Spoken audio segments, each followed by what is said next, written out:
Bab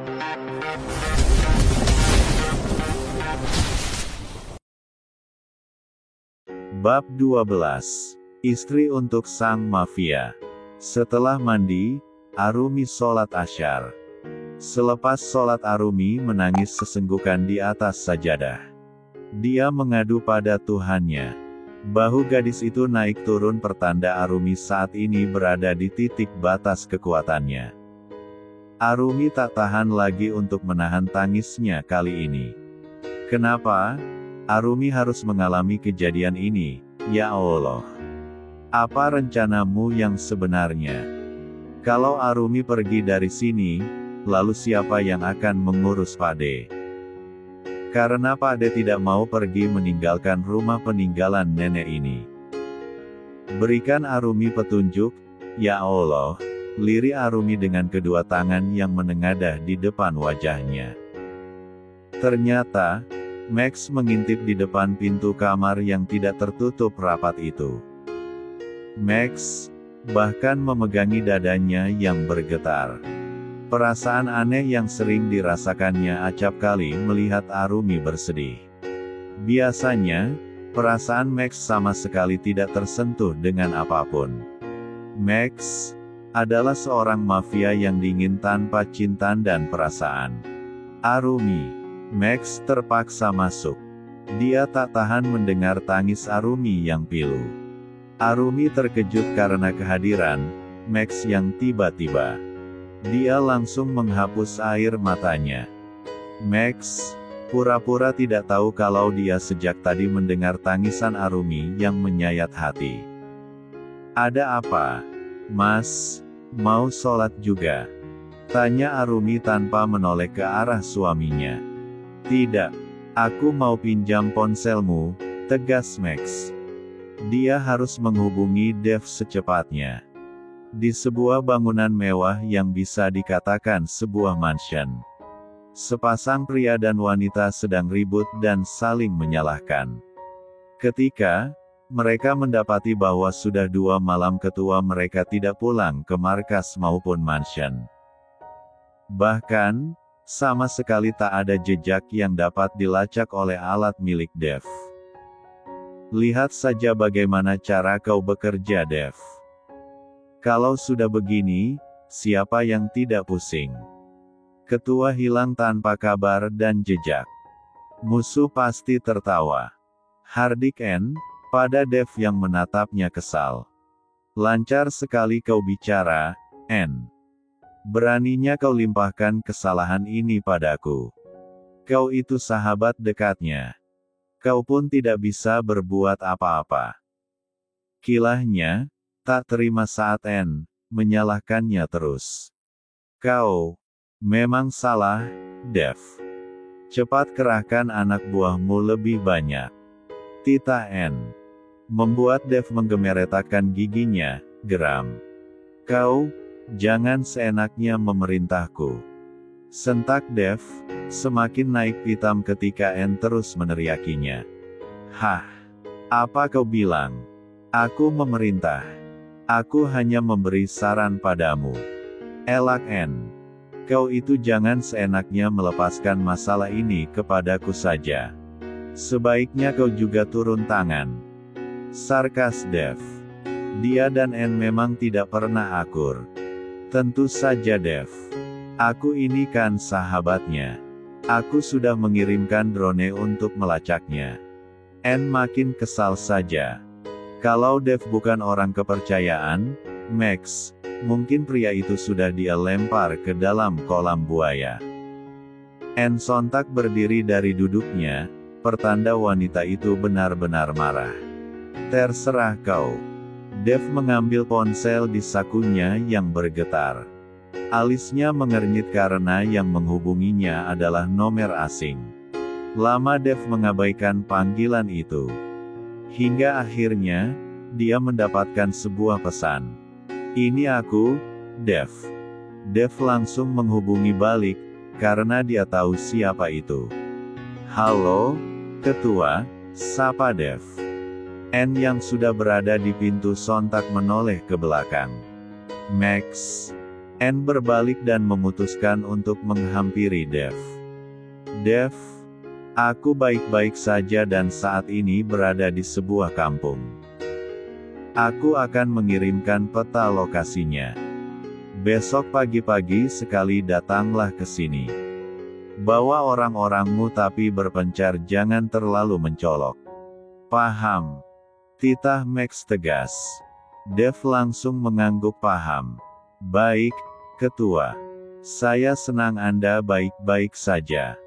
Saya pikir Anda. Aku tidak selemah itu, Dev. Potong Max, dengan penuh penekanan dari setiap kata-katanya. Setelah itu, Max memutuskan panggilan dan mulai mengirimkan lokasi pada Dev. Dev memerhatikan lokasi yang dikirimkan oleh ketua mafia Black Hawk itu. Anne mendekatinya. Apa itu, Max?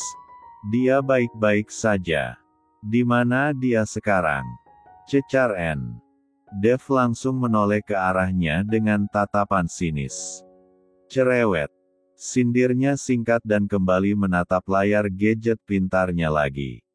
Lokasi ini cukup jauh dari dermaga. Bisa-bisanya ketua nyasar ke kampung padat penduduk begini. Tapi, ini adalah cara yang jenius. Para polisi itu maupun musuh takkan menduganya, gumam Dev, yang terdengar di telinga Anne. Aku tahu, ketua pasti bisa menyelamatkan dirinya sendiri. Dia memang hebat, ucap Anne dengan segala kekagumannya pada Max. Dia bahkan tersenyum. Cek, simpan kekagumanmu. Kau kan tahu kalau ketua kita tidak punya waktu untuk bercinta. Sebaiknya, kau kubur dalam-dalam impianmu itu, sebelum kau mati karenanya. Sinis Dev. Dia tahu kalau Anne selama ini memendam perasaan terhadap ketua mereka. Anne merenggut mendengar cibiran Dev padanya. Itu urusanku, bukan urusanmu. Sinisnya seraya berlalu. Dev menanggapinya dengan berdecih. Sesampainya di luar, Anne kembali tersenyum. Dia senang karena kekhawatirannya terhadap Max tidak terjadi. Pria itu akan kembali di sisinya lagi. Apapun akan dia lakukan untuk mencairkan hati seorang Max yang beku. Max mengembalikan ponsel Android keluaran lama milik Arumi. Sudah. Max hanya menjawab singkat. Pikirannya sedang merencanakan sesuatu. Dia berharap kepergiannya besok tidak mengalami hambatan. Max percaya Dev dan orang-orangnya pasti bisa mensterilkan lokasi. Untuk saat ini, Arumi tidak perlu tahu siapa dirinya. Max juga harus bisa menyembunyikan statusnya dan juga sosok Arumi. Atau para musuhnya nanti akan menjadikan Arumi sebagai senjata untuk menjatuhkan kedudukan serta posisinya sebagai ketua mafia terkuat. Arumi terdiam. Pria yang merupakan suaminya ini memang penuh rahasia. Arumi memutuskan untuk sabar dan berserah saja pada kehendak yang kuasa. Arumi tidak berkeinginan untuk menelisik paksa mengenai asal-usul dari Max dan juga masalah yang menyertai pria itu. Arumi menghampiri sang paman yang saat ini beristirahat di dalam kamarnya. Pria itu terlihat melamun menatap langit-langit kamarnya yang sebagian bolong itu. Arumi duduk bersimpuh di bawah ranjang Mustafa. Mustafa menatap wajah teduh di hadapannya kemudian mengusap lembut pucuk kepala Arumi yang masih tertutup kerudung. Allah tidak akan memberikan ujian yang mana kita tidak sanggup menghadapinya. Allah memberikan kamu masalah ini karena ada hal baik yang menyertainya nanti. Rencana Allah itu misteri dan rahasia, Nduk. Terima dan jalani saja segala ketentuannya. Kamu ikutlah kemanapun suamimu pergi. Biar Pakde di sini tak apa, kata Mustafa panjang lebar menasihati keponakan satu-satunya itu. Pakde, nanti siapa yang akan mengurusmu? Memasak dan mencuci pakaianmu, lirik Arumi, menahan sesak yang berkumpul di dalam dadanya. Susah payah Arumi menahan rasa itu agar tidak meledak saat ini. Arumi, panggil Max yang tahu-tahu sudah berada di ambang pintu kamar Mustafa. Kemarilah, nak. Panggil Mustafa seraya melambaikan tangannya agar Max menghampirinya. Jaga Arumi. Bawalah dia kemanapun kau pergi karena Arumi sekarang adalah istrimu yang merupakan tanggung jawabmu. Pade, sudah tidak berhak lagi, kata Mustafa pelan dan terasa berat. Pade, aku memang akan membawanya besok pagi. Akan ada orang yang menjemput kami. Sejak saat itu, kalian tidak akan bisa bertemu lagi, tegas Max. Apa maksudmu? Arumi sontak berdiri dan menatap Max dengan tatapan penuh tanya. Bab 13. Arumi tak habis pikir, Max berani bicara seperti itu di depan pamannya. Pria itu mengatakan padanya, ketika dirinya sudah keluar dari kampung ini lalu masuk ke dalam lingkungannya, maka dirinya takkan bisa kembali lagi. Arumi ingin protes. Tetapi, sekali lagi sang paman menasihatinya. Dia itu suamimu. Pintu surga untukmu, maka ikutilah dan berbaktilah. Begitulah ucapan Mustafa yang meneguhkan pilihannya. Mustafa meyakinkan Arumi bahwa dirinya akan baik-baik saja. Pada akhirnya, Arumi mendatangi rumah Pak RT untuk menitipkan pamannya itu. Arumi juga membelanjakan keperluan Mustafa untuk 1 pekan. Keesokan paginya, Pade, semua sudah Arum siapkan ya? Pade benarkan tidak akan apa-apa, kalau Arumi tinggal sendiri. Tanya Arumi lagi memastikan. Tatapannya sendu menatap tubuh kurus sang paman yang sudah berusia setengah abad lebih itu. Nduk, Pade tidaklah seringki itu. Pade masih bisa mencari makan dengan menjual daun pisang, daun singkong dan juga sereh. Pade juga bisa ngarit, untuk pakan ternaknya juragan kambing di ujung kampung sana. Jadi, kamu tidak usah mengkhawatirkan keadaan Pademu di sini, kata Mustafa dengan senyumnya yang meneduhkan. Arumi, yang ditinggal sejak kecil oleh ayahnya, hanya dari sang pamanlah ia mendapatkan kasih sayang seorang ayah. Iya, Pade. Arumi hanya berat meninggalkanmu. Apalagi, sekarang yang harus Arumi utamakan adalah suami, sahut Arumi dengan suara lirih. Matanya penuh cairan bening yang sedikit lagi tumpah. Jangan menangis. Pade juga pasti akan rindu sekali kepadamu. Rindu masakanmu dan juga kolak ubi buatanmu. Kopi hitam racikanmu adalah yang paling nikmat setelah budemu tiada. Tetapi, Pademu ini mau tak mau harus menerima kenyataan. Pade sudah menyiapkan hati untuk masa seperti ini. Karena Pade tahu, bahwa suatu saat akan ada laki-laki yang mengambilmu dari sisiku. Sontak, penuturan Mustafa membuat Arumi tak mampu lagi menahan linangan air matanya. Gadis berwajah cantik alami itu menangis hebat, di pelukan pamannya.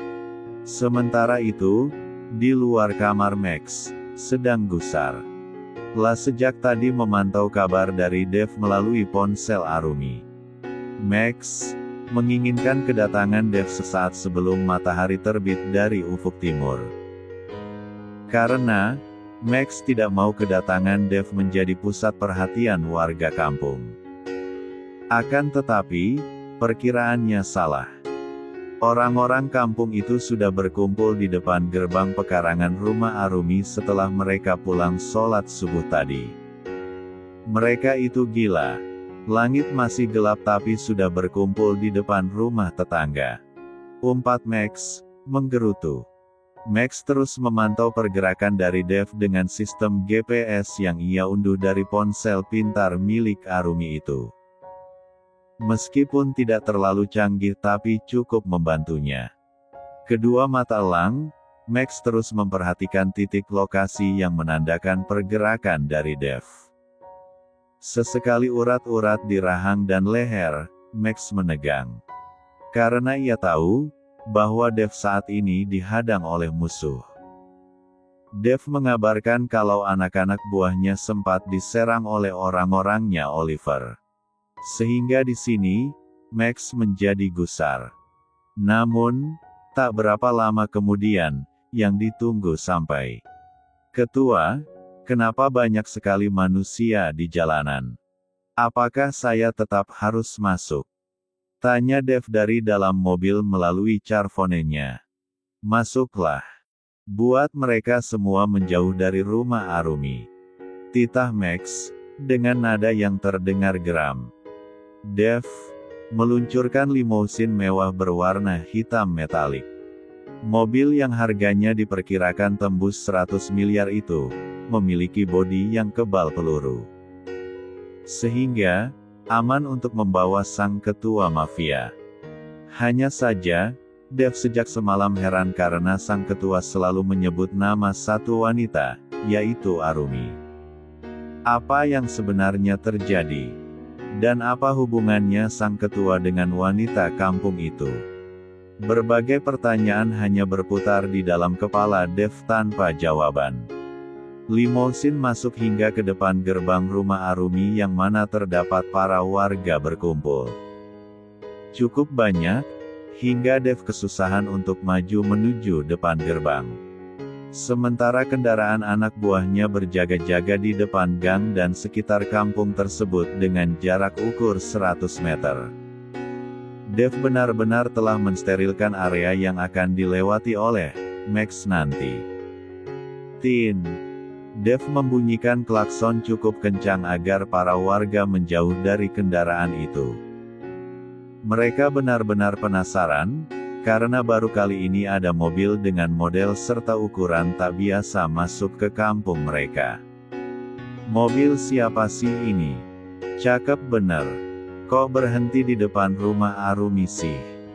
Masa iya? Punya suami bulenya Arumi. Begitulah cuitan para warga di pagi buta itu. Mereka yang tadinya berkumpul di depan gerbang rumah Arumi kini berpindah ke depan dan juga sisi kanan kiri limousin. Arumi berpamitan singkat pada sang paman. Kemudian salah satu orang suruhannya, Max masuk ke dalam rumah untuk membawa barang bawaan Arumi. Max, rasanya ingin menendang tas kumal milik Arumi yang akan dimasukkan ke dalam kendaraan mewahnya itu. Karena menurutnya benda itu sangat buruk. Cepatlah. Waktu kita tidak banyak. Titah Max. La menatap sekilas ke arah Mustafa yang mengiringi kepergiannya membawa Arumi dengan senyum penuh kerelaan. Pria parubaya itu, benar-benar menaruh kepercayaan penuh kepadanya. Kalau dia tahu, bahwa keponakannya ini dibawa oleh seorang mafia. Apakah tatapannya akan serela itu? Batin Max. Kemudian berlalu tanpa berkata sepatah kata pun pada Mustafa. Pade, Arumi pergi ya. Assalamualaikum. Seru Arumi sambil diseret oleh Max. Lelaki itu tak suka tatapan penuh selidik dan tanda tanya dari para warga. Waalaikumsalam. Fi amalillah, nduk. Jangan pernah tinggalkan suamimu ya. Seru Mustafa tak kalah kencang. Pria itu berkali-kali menekankan pada Arumi agar sabar dan jangan pernah meninggalkan suaminya apapun masalah yang terjadi. Kecuali, jika Max yang menginginkan perpisahan. Mustafa menyembunyikan keterkejutannya ketika melihat dua orang berkacamata hitam yang berjaga-jaga di sisi Max dan juga mobil mewah mentereng yang diparkir depan rumahnya. Ya Allah, lindungilah Arumi, batinnya. Tuh kan bener, itu mobil punya lakinya Arumi. Gak ngangka, suaminya Arumi orang kaya. Ialah tajir, pengedar narkoboy. Seru beberapa warga yang sepertinya sengaja agar Arumi dengar. Max sempat menatap salah satu dari mereka dengan sorot mata tajam. Ingin sekali ia menembak mulut-mulut yang lancar sekali mengolok-olok Arumi. Walaupun perkataan mereka itu ada benarnya. Tetapi Max bukannya sekedar pengedar obat-obatan terlempat rang. Maksudnya bukan dalam skala kecil. Ia bermain bisnis dengan para petinggi dan juga pejabat negeri. Menyelundupkan barang H4 RAM tersebut melalui berbagai macam artefak seni yang merupakan barang antik. Arumi sudah masuk ke dalam mobil. Tanpa ia tahu jika Isman, pemuda yang menjadi dalang penggerebekan dirinya dan Max, sedang mengumpat dalam hati. Isman menekuk wajahnya sehingga ia terlihat jelek 1000 kali. Kampret. Ternyata suami Arumi bukan orang sembarangan. Dia pasti penjahat kelas kakap. Harusnya gue panggil polisi aja. Gerutunya kesal, seraya menendang apa saja yang ada di depannya. Brang! Brang! Pagar rumah kediaman Mustafa tak lepas dari amukan Isman. Dev membawa limousin itu mundur perlahan, karena para warga benar-benar bagaikan lalat yang sedang mengerubungi buah. Apa perlu saya tabrak saja mereka ini, Ketua? Tanya Dev, yang membuat Arumi seketika mendelikkan matanya. Bab 14. Beberapa mobil mewah telah berjejer di sepanjang jalan utama. Ada sekitar 8 mobil dengan jenis, warna serta plat nomor yang sama. Apa ini, Mas? Kamuflase. Mendengar jawaban singkat dari Max, Arumi langsung menoleh dengan alis bertaut. Kita sebaiknya berpisah di sini. Aku akan naik di salah satu kendaraan itu. Sampai ketemu nanti, ucap Max, seraya menatap kedua mata Arumi demi meyakinkan wanita yang telah menjadi istrinya itu. Kok gitu? Kenapa kita harus beda mobil? Cecar Arumi dengan sorot mata bingung sekaligus khawatir. Kau tenanglah. Lagi pula ini semua demi keamanan saja, jawab Max. Pria itu hendak menjauh dari limousin, akan tetapi Arumi dengan gerakan cepat dan posesif mencekal lengan Max begitu erat. Apa kita tidak bisa semobil saja? Pinta Arumi. Dia tidak mungkin terima begitu saja satu mobil dengan pria asing yang berada di belakang kemudi. Max adalah suaminya. Dia harus terus berada di sisi pria itu. Apakah ini sebuah tanda karena perasaanku tidak enak sejak semalam? Siapa suamiku sebenarnya? Batin Arumi. Menerka-nerka akan asal-usul Max. Ini adalah strategi mengecoh lawan, percayalah padaku. Kamu akan baik-baik saja, aku berjanji padamu. Max kembali berkata untuk meyakinkan Arumi. Arum, takut. Perasaanku tidak enak sejak semalam. Mas, malah ingin kita berpisah ketika menuju kediamanmu. Bagaimana? Arumi bisa tenang. Rengeknya, berusaha untuk tidak menjatuhkan air mata. Namun, apa dayanya, kristal bening itu meluncur bebas tanpa portal sekarang. Karena Arumi benar-benar tidak rela jika jauh dari Max. Kau harus percaya padaku, semua akan baik-baik saja. Ini hanyalah tingkat kewaspadaan. Aku sama sekali tidak berniat untuk bertindak jahat padamu. Walaupun aku bukanlah orang baik, tetapi aku bukan seorang pria yang suka menyalahi janji, tutur Max, tegas. Berangkat sekarang, Dev. Titahnya pada sang pengemudi yang merupakan orang terbaik, Max. Dengar Arumi. 2 jam kemudian kita pasti bertemu lagi di kediamanku. Aku janji. Max, mengangkat dua jarinya seraya melengkungkan kedua sudut bibirnya ke atas. Membuat wajah itu semakin tampan mempesona. Masya Allah. Dia semakin tampan ketika tersenyum, sering-seringlah seperti ini, Mas, batin Arumi yang selalu berdebar jika mendapati tatapan Max padanya. Sepertinya, Arumi telah jatuh cinta pada suami dadakannya ini. Belum sempat Arumi menjawab. Dev telah membawanya meluncur lebih dulu. Max membiarkan limousin yang membawa Arumi menjauh. Lalu dia melangkah ke arah salah satu Ducati yang telah siap di sisinya. Warnanya gelap bagaikan bat mobil milik salah satu superhero yang bagaikan kelelawar. N keluar, lalu membukakan pintu untuk Max. Di saat yang sama, Arumi menoleh ke belakang dan ia sempat melihat dengan jelas bahwa wanita cantik itu memeluk Max kemudian tersenyum penuh kekhawatiran. Arumi langsung berpikiran macam-macam. Saat ini dia mengira kalau Max sebenarnya sudah memiliki pasangan. Dan dia akan menjadi istri yang merana dan tersakiti seperti sinetron yang pernah ia tonton di channel Ikan Terbang. Welcome back, Ketua. Aku lega melihatmu baik-baik saja. N meraih tubuh tegap Max kemudian memeluknya. Aku juga sudah menempatkan anak buah terhebat, kita akan aman sampai ke mansion, ucap N, seraya berbisik lembut di telinga Max. Sementara, Max hanya diam tak bergeming.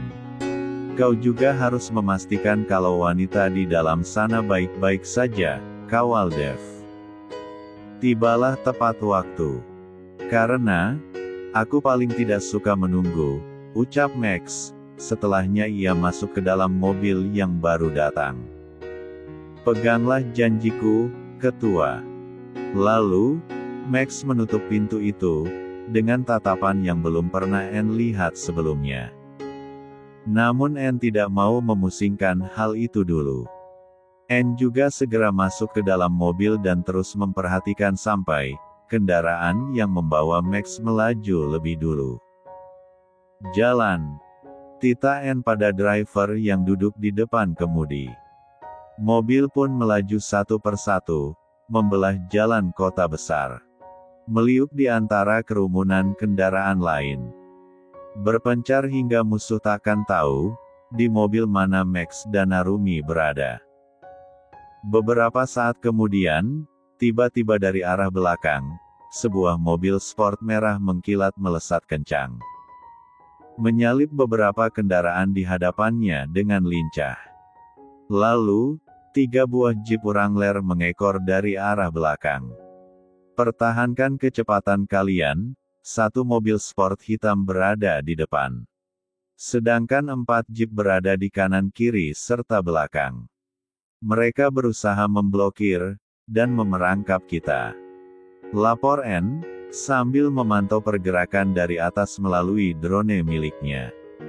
Berpencarlah, biarkan Black Hawk nomor 4 memisahkan diri.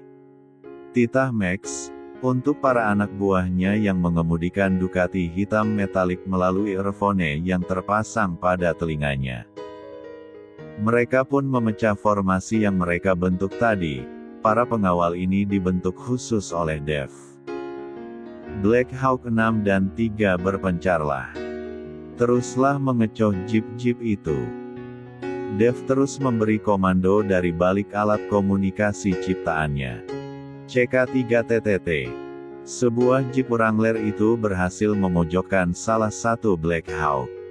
Hingga mereka terpaksa banting setir, dan keluar jalur. Perubahan jalur, kami terpojok. Aku telah dipilih langsung oleh Tuan Evander untuk memimpin, jadi kalian harus mendengarkanku. Teriak seorang pria berbadan besar, dengan tato menyeramkan di lengannya melalui speakerphone. Kita harus menculik ketua mafia Black Hawk lalu membawanya ke Villa Mero. Apa kalian paham? Sentaknya kencang. Sampai-sampai gendang telinga terasa mau pecah. Seluruh anggota kompak untuk langsung melepas earphone di telinga mereka. Sejajarkan posisi kalian dengan mobil di depan itu, lalu bawa mereka masuk ke hutan. Orang-orang suruhan Evander pun menjalankan aksinya. Mereka berupa menjegal jalur. Drak! Dev menoleh dengan rahangnya yang mengeras.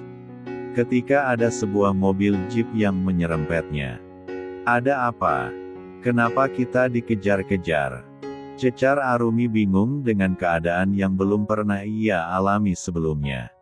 Ia merasa seperti tengah berada di dalam scene film Fast to Furious. Kita memang sedang dikejar. Tapi Anda tenang saja. Mereka takkan bisa menghentikan saya, sahut Dev tegas, dengan mata yang terus awas.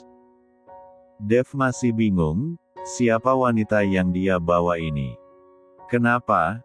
Sang ketua memintanya agar menjaga dengan nyawanya. Tiba-tiba, di depan mobil yang dikendarai oleh Dev, dua Black Hawk meluncur di hadapannya, lalu terpelanting hingga masuk ke dalam jurang dan satunya lagi menabrak pohon besar. Allahu Akbar! Seru Arumi kencang, seraya membekap mulutnya. Ketika kedua matanya menyaksikan secara langsung kecelakaan hebat itu, Dev menoleh ke belakang. Apa Anda baik-baik saja, Nona? Tanya Dev, dengan raut tegang. Ada apa sebenarnya ini? Kenapa mereka ingin mencelakai kita? Cecar Arumi dengan napas yang tercekat. Kedua matanya menatap ke arah Dev lekat. Sedangkan tangannya memegang erat seat belt yang melingkar di tubuhnya. Detak jantungnya saat ini benar-benar tak beraturan.